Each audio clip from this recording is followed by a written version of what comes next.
এই মেয়েটা গত 10 বছর ধরে বিল্ডিং এ বন্দী হয়ে আছে। এক ভয়ঙ্কর তুফানে পৃথিবীটাই তছনছ হয়ে গিয়েছিল। মেয়েটা জানে না আদৌ পৃথিবীতে আর কেউ বেঁচে আছে কিনা।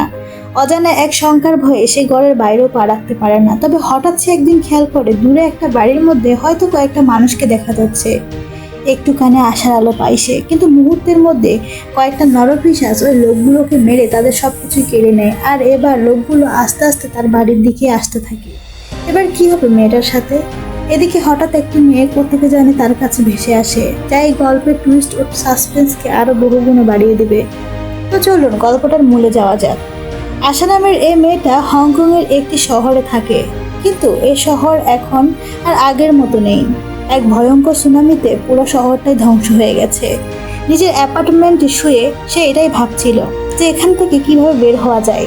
তখনই তার মনে পড়ে যায় পানি ভরার জন্য সে ছাদে পাত্র রেখে এসেছিল। তারপর সে ছাদের দেয়ালে জমে থাকা শিশির ফোঁটাগুলো কাপড় দিয়ে নিংড়ে একটা পাত্রে ভরে নেয়।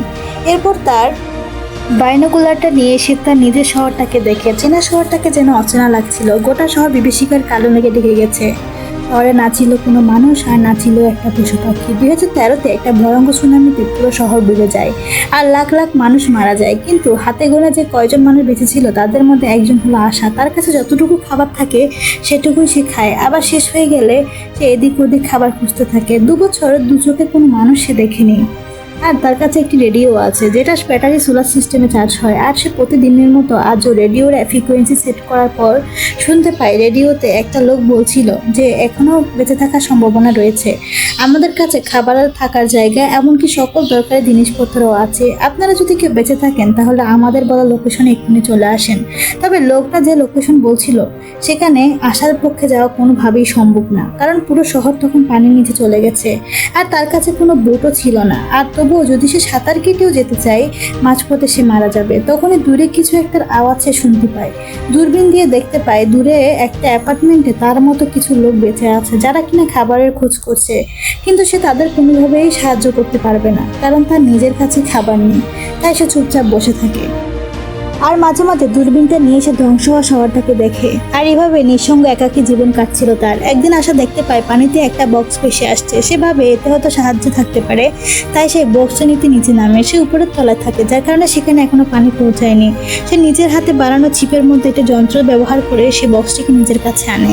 তারপর বক্সটা খুলে সে দেখতে পায় সেখানে একটা মদের বোতল ছাড়া আর কিছুই নেই। এটি দেখে আশা খুবই হতাশ হয়ে যায়। আসলে সে ভেবেছিল এই বক্সে হয়তো কোনো খাবারের জিনিস থাকবে, কিন্তু কি আর করার, এই দুর্যোগে ফ্রিজে যা পাওয়া যায় তাই অনেক। তারপর আশা যখন উপরে উঠছিল ঠিক তখনই একটা রুমের দিকে তাকিয়ে তার কিছু একটা মনে পড়ে যায়।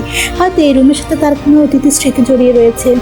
উপরে ওঠার পর আমরা তার রুমটি দেখতে পাই। রুমে থাকা সমস্ত জিনিস অগোছালো আর নোংরা হয়ে পড়ে রয়েছে, যেন বহু বছর এখানে কোনো মানুষের ছোঁয়ায় পড়েনি। কিছুক্ষণ পর আশা টের পায় পানি থেকে বস্তা ওঠাতে গিয়ে তার হাত কিছুটা কেটে গেছে। তাই ছাদে গিয়ে নিজের এমন অবস্থা দেখে সে একদম কেঁদে ফেলে। একা থাকতে থাকতে নিজের জীবনের উপর বিরক্ত হয়ে গিয়েছিল সে। তবে এইভাবেই তো সৃষ্টিকর্তাকে সে ধন্যবাদ জানাই যে সে অন্তত বেঁচে তো আছে। এখন এরকম তার দিন কাটতে থাকে। সে সকালে উঠে পানি তুলে আর সারাদিন অপেক্ষা করতে থাকে পানিতে কিছু একটা বেশি আসবে আর সেটা দিয়ে সে তার প্রয়োজন মেটাবে। তবে সব দিন তো আর একরকম যায় না। এমনও দিন গেছে যখন তাকে খালি পেটে ঘুমোতে হয়েছে। পরদিন সকালে পানি তোলার সময় আশা দেখে দুটো বোট তার দিকে এগিয়ে আসছে। আর এ বোটে ছিল একটা ডাকাত দল, আর তাদের প্রত্যেকের হাতেই ছিল অস্ত্র। ডাকাতদের আসতে থেকে আশা দেয়ালের আড়ালে লুকিয়ে পড়ে। এরপর সে দেখতে পায় ডাকাত দল সামনের বিল্ডিংয়ে থাকা মানুষগুলোকে মেরে তাদের মালপত্র নিয়ে বেরিয়ে পড়েছে। তারপর তাদের আশেপাশে আর কোনো মানুষ বেঁচে আছে কিনা তারা তা খুঁজতে থাকে। হঠাৎ করে বোটে থাকা একটি ছেলেকে সে দেখতে পায়।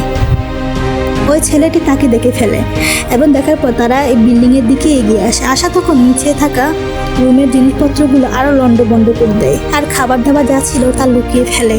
তারপর সে তার নিজের রুমে গিয়ে একটা বাংকারের মতো জায়গায় লুকিয়ে পড়ে। এই বাংকারটা কিন্তু সে এসব ইমার্জেন্সি সিচুয়েশনের জন্য বানিয়েছিল। কিছুক্ষণ পর ঘরে 4টা লোক ঢুকে সমস্ত জিনিসপত্র তারা এলোমেলো করে ফেলে।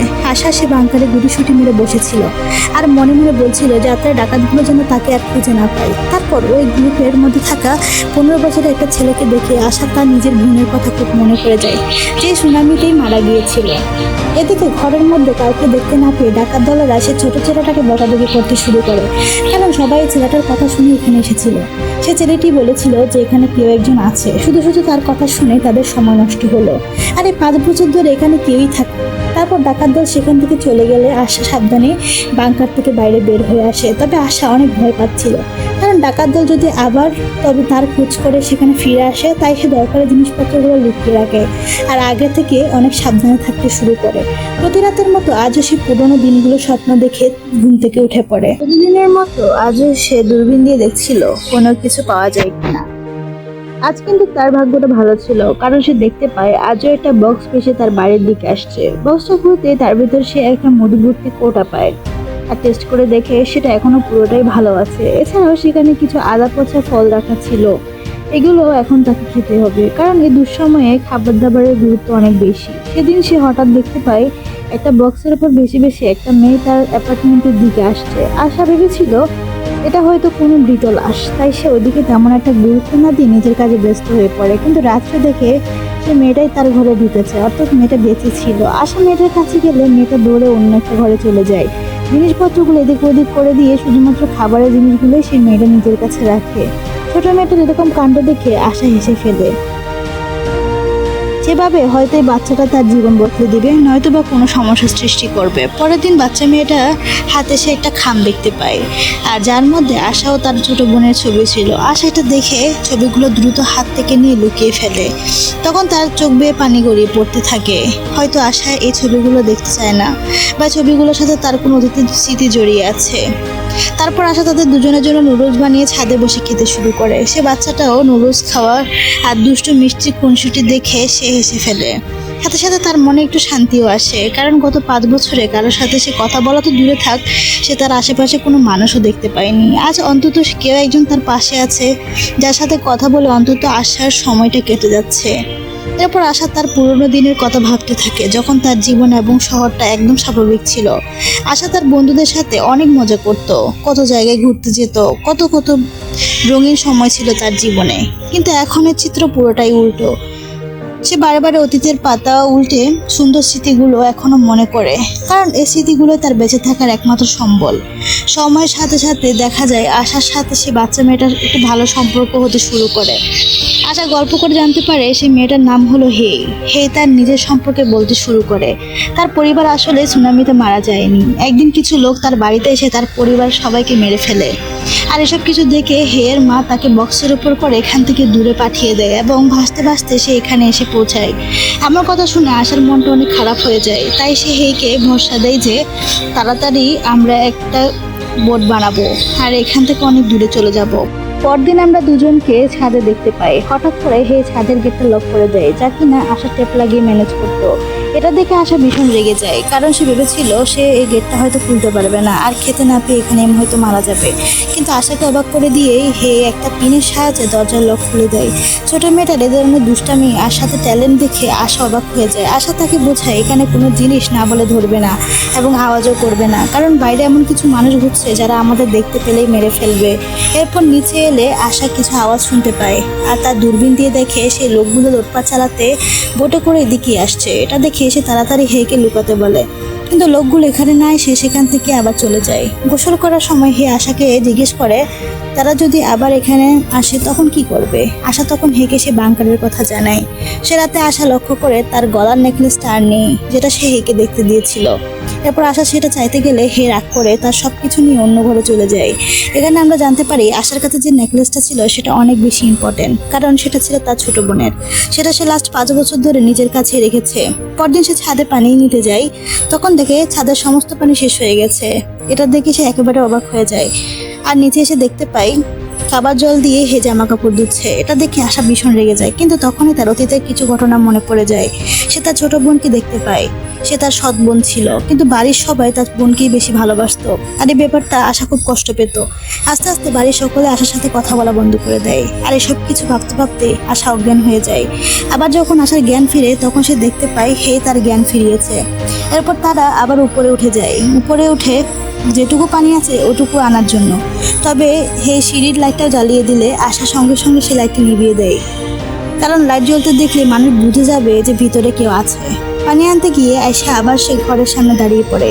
হে তাকে জিজ্ঞেস করে, এখানে কে থাকতো, আর তুমি এই ঘরের সামনে এলে এমন হয়ে যাও কেন? আশা হে এর কথা কোনো উত্তর দেয় না। তবে আশার অতীত থেকে আমরা জানতে পারি যে রুমটার সামনে সে বারবার দাঁড়াতো, সে রুমটি তার ছোট বোনের। কিন্তু দুর্ঘটনার পর সে কখনো তার বোনের রুমে ঢুকেনি, কারণ এই ঘরের ভিতরে তার বোনের হাজারটা স্মৃতি রয়েছে, আর তাই এই ঘরে ঢুকলে সে নিজেকে সামলাতে পারবে না। এরপর দেখা যায় হে রেডিওতে খবর শুনছে, আর আজকেও সে লোকটা বিপদে পড়া মানুষগুলোকে আশ্রয় কেন্দ্রে যাওয়ার কথা বলছে। এটা শুনে হে আশাকে সে জায়গায় যাওয়ার কথা বলে, কিন্তু আশা জানায় বোট বানিয়ে সে জায়গায় পৌঁছানো অত সোজা নয়, এমনকি জায়গাটা কোথায় তাও আশা জানে না। হে তখন মনে করে আশা হয়তো এখান থেকে বের হতে চাচ্ছে না, আর তাই সে আশাকে ভীতু বলে সেখান থেকে চলে যায়। হের কথায় আশা অনেক মন খারাপ করে, কিন্তু সে বাচ্চা মেয়েটাই বা কি বলবে। কিছুক্ষণ পর সে দেখতে পায় হে বোতল দিয়ে একটি বোট বানানোর চেষ্টা করছে। আশা তাকে বোঝায় এই জিনিসটা দেখতে যতটা সহজ, বাস্তবে ততটাই মুশকিল। আমরা এই বোটের সাহায্যে বাইরে বের হতে পারবো না, কারণ জলে অনেক হাঙ্গর ঘোরাঘুরি করছে, তারা অনেকদিন ধরে ক্ষুধার্ত, তাছাড়া আবহাওয়া খুবই খারাপ, আর মাঝপথে ডাকাত দলের হাতে যদি পড়ে তাহলে তারা তাদের বাঁচতে দিবে না। আশার কথা শুনে হে একটা ফ্লোয়ার গান দেখিয়ে বলে, এটা আমাদের কাছে রয়েছে, আর কেউ যদি আমাদের ক্ষতি করতে আসে তবে এই গানটাই আমাদেরকে সাহায্য করবে। এরপর আশা সে গানটা রেখে দেয় আর হেকে খুব বকাঝকা করে। তবে এতে বকাবকি করার পর আশা নিজেরই খারাপ লাগে, তাই সে হের কাছে গিয়ে বলে, তুমি রাগ করো না, আমি আসলে আমাদের দুজনের ভালোর জন্য তোমাকে এগুলো বলেছি। এরপর গল্প আবার অতীতে চলে যায়। দেখা যায় আশা পরিবারের কেউ তার সাথে কথা বলতো না, তাই আশা তার বন্ধুদের সাথে থাকার জন্য বাড়ি থেকে চলে যাচ্ছিল, কারণ তার এই বাড়িতে থাকতে আর ভালো লাগে না। এ সময় তার ছোট বোন তাকে আটকাতে চায়, কিন্তু আশা কোনো কথাই কানে তোলে না। কিন্তু এখন যখন সে একা থাকে বুঝতে পারে যে পরিবারে থাকার গুরুত্বটা কতখানি। গল্প আবার বর্তমানে ফিরে আসে। এখন আমরা দেখি 1 মাস পর আবার বৃষ্টি হয়েছে, আর তাই আশা সব পাত্রে পানি ভরে নিয়েছে। তারপর সে পানি পরিষ্কার করে খাবার উপযোগী বানিয়ে একটি পাত্রে ঢালে, আর এই কাজে হে তাকে সাহায্য করছিল। আজকে বৃষ্টিটাকে উপভোগ করার জন্য আশা দুপুরে নুডলস বানায়। আজকে তারা দুজনে ভীষণ খুশি। কিছুদিন পর দেখা যায় আশা একটা বোর্ড বানানো শুরু করেছে, কিন্তু এই ব্যাপারটা সে হেকে কিছুতেই বলতে চায় না, কারণ সে হেকে একটা সারপ্রাইজ দিতে চাচ্ছিল। আর হে এখানে আসার আগে সে কখনো ভাবতে পারেনি যে সে হয়তো বের হতে পারবে, আর এসব কিছু সে শুধুমাত্র হেয়ের জন্যই করছিল, যাতে তারা দুজনে কোথাও গিয়ে একটা পরিবারের মতো থাকতে পারে। কিছুদিন পর দেখা যায় বোর্ডটা তৈরি হয়ে গেছে। হে বোর্ডটার দিকে ভীষণ খুশি হয়। এখন তাদের একটাই চিন্তা, তা হলো এখান থেকে বের হওয়া। এরপর তারা দুজনে একটা একটা করে জিনিসপত্র বোটে রাখতে শুরু করে, যার মধ্যে বেশিরভাগ জিনিসপত্র খাবার দাবার ছিল, কারণ তারা জানে না এই জার্নিটা কতখানি লম্বা হতে পারে। আশা এখন একটা সঠিক সময় অপেক্ষা করছিল, আর তখনই সে দূরে ডাকাতদের বোটটা আবার দেখতে পায়, আর সেটা তাদের দিকে আসছিল। আশা তখন সমস্ত জিনিসপত্র এদিক ওদিক ছড়িয়ে দেয়, কারণ ডাকাতদের গোছানো জিনিস দেখলে বুঝতে পারবে যেখানে কেউ ছিল। তারপর আশা হেকে সে বাংকারে লুকিয়ে ফেলে, আর তাকে অর্থাৎ আশাকে বাইরে থাকতে হয়, কারণ সে বাংকারে ভিতরে একজন লুকানোর জায়গায় ছিল। আর এটা দেখে হে কাঁদতে শুরু করে, কিন্তু আশা তাকে চুপ থাকতে বলে, আর সে গিয়ে তার ছোট বোনের ঘরে লুকায়। এরপর আমরা সেই সুনামির সময় চিত্র দেখতে পাই, যখন পুরো পৃথিবীতে তুফান এসেছিল। তখন চারদিক হাহাকার, আর পানি ছাড়া কিছু ছিল না। ব্যস্ত শহরের মানুষগুলো জীবন বাঁচাতে পাগলের মতো এদিক ওদিক ছোটাছুটি করছিল। আর ঠিক ভয়ঙ্কর সেই সময়টাতে আশা আর তার বোন আসতে ছিল, কিন্তু শেষমেশ আশা নিজেকে বাঁচাতে পারলেও তার বোনকে বাঁচাতে পারেনি। আর এই যে সে জিনিসের অনুশোচনা তার মধ্যে আজও রয়ে গেছে, আর তাই এবার সে ওই ভুলটা আর করতে চায় না। হে যেন তার হারিয়ে যাওয়া সে ছোট্ট বোন, যতই কষ্ট হোক না কেন সে হেয়ের কোনো ক্ষতি হতে দিবে না। এরপর সে ডাকাত দলে তাদের ঘরে ঢুকে এবং সব জিনিসপত্র ভাঙতে শুরু করে, আর তখন সেখানে রাখা বোটটার দিকে তারা নিশ্চিত হয়ে যায় যে এখানে কোনো মানুষ থাকে। আর তখন সেই লোকগুলো পাগলের মতো এদিক ওদিক খুঁজতে শুরু করে, আর আশা যেখানে লুকিয়ে ছিল সেখানেও তারা পৌঁছে যায়, কিন্তু তারা আশাকে খুঁজে পায় না। আর এই ভয়াবহ তাণ্ডব দেখে হে চেঁচিয়ে ওঠে, আর তারা হেকে খুঁজে পায়। হের এই অবস্থা দেখে আশাকে বাধ্য হয়ে বের হয়ে আসতে হয়, তবে এখন আর সে হার মানবে না। আর তার কাছে এটা লাস্ট চান্স ছিল নিজেকে এবং হেকে বাঁচানোর জন্য। তখন পাশে থাকা ফ্লেয়ার গানটা নিয়ে আশা ডাকাতদের মধ্যে একজনের মুখে মেরে দেয়, ফলে লোকটা ঘটনাস্থলে মারা যায়। একইভাবে আরেকটা লোকের বুকে ছুরি বসিয়ে দেয়, ফলে সেও সেখানেই মারা যায়। আর বাকি যে একজন ছিল তাকে শায়েস্তা করে হে নিজেই। এই লোকটা ছাদে দাঁড়িয়ে তার সকল বাকি সঙ্গীদের ডাকছিল। সেই মুহূর্তে হে সেই লোকটিকে ধাক্কা দিয়ে পানিতে ফেলে দেয়। তখনই পানির ভিতর থেকে ক্ষুধার্ত হাঙ্গরে সেই লোকটিকে খেয়ে ফেলে। এভাবে সব ডাকাতদের তারা শেষ করে দেয়, আর ডাকাতদের ফেলে রাখা বোট নিয়ে তারা বেরিয়ে পড়ে। রেডিও অন করলে তারা শুনতে পায় রেডিওতে সে জায়গার কথা এখনো বলছে। সেখানে থাকা এবং খাবারের ব্যবস্থা রয়েছে। আপাতত রেডিওতে বলা ঠিকানার দিকে তারা পাড়ি দিয়ে থাকে। আর সামনে সীমাহীন জলপথের বুক ছিঁড়ে এগোতে থাকে তাদের বোটটা, যেন বহু যুগ পরে খাঁচাবন্দি পাখি দুটো মুক্ত আকাশের দেখা পেল। আর এমনই একটা সুন্দর দৃশ্যের মাধ্যমে আমরা গল্পটা এখানে শেষ করি। তো আজকের গল্পটা আপনাদের কেমন লাগলো অবশ্যই জানাবেন। তো দেখা হচ্ছে পরবর্তী কোনো এক্সপ্লেনেশনে। সে পর্যন্ত সবাই ভালো থাকবেন। আল্লাহ হাফেজ।